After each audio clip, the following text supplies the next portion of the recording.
அனைவருக்கும் வணக்கம். நான் பிரபாகர் ஜோதிடர். ஓம் சிவாய நமக. சிவசக்தி திருச்சிற்றம்பலம். இப்போ நான் என்ன சொல்ல போகிறேன்னா, இந்த லான் போட்டிருக்க லக்கணம் அங்கேருந்து 8ஆம் இடம். அந்த 8ஆம் இடத்தில் குரு பகவான் இருந்தால் ஒரு ஜாதகருக்கு என்ன பலன் செய்வார்னு சொல்கிறேன். நீங்கள் கருத்து கொண்டு பயன்பெறுங்க.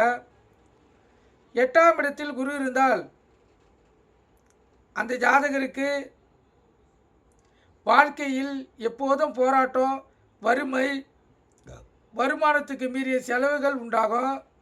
போதைக்கு அடிமை போன்ற அனுகூலமற்ற பலன்கள் நடக்கும். அடிக்கடிக்கு உடல்வாதிகள் வரும்.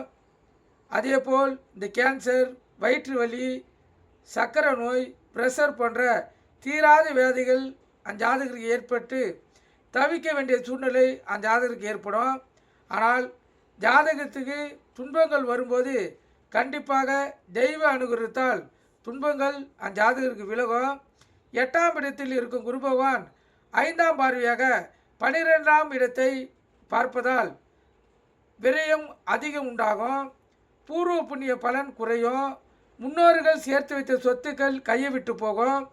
நகை பொருட்கள் அடகு கடைக்கு சென்று மீட்க முடியாமல் திணறக்கூடிய வாய்ப்பு அந்த ஜாதகருக்கு ஏற்படும்.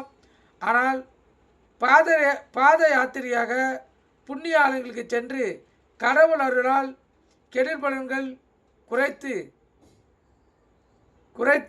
பெறப்பெற்றால் அந்த ஜாதகருக்கு நல்லது நடக்கும். அதாவது எடுத்துக்காட்டுக்கு திருவண்ணாமலை கிரிவலத்துக்கு சென்று வரலாம் பௌர்ணமி அன்று. 8ஆம் இடத்தில் இருக்கும் குரு பகவான் 7ஆம் பார்வையாக 2ஆம் இடத்தை பார்ப்பதால் ஓரளவு நன்மைகள் உண்டாகும்.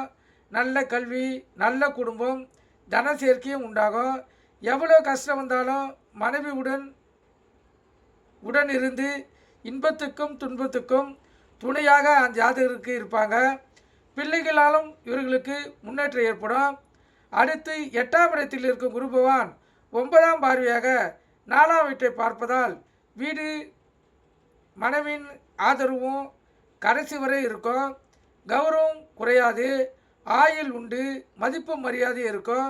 வாழ்க்கை போராட்டமாக இருந்தாலும் மனைவி பிள்ளைகளால் அந்த ஜாதகர் பிற்காலத்தில் சிறப்பான வாழ்க்கையை வாழ முடியும். நீங்கள் கருத்தில் கொண்டு பயன்பெறுங்க. நன்றி, வணக்கம். வாழ்க வளமுடன்.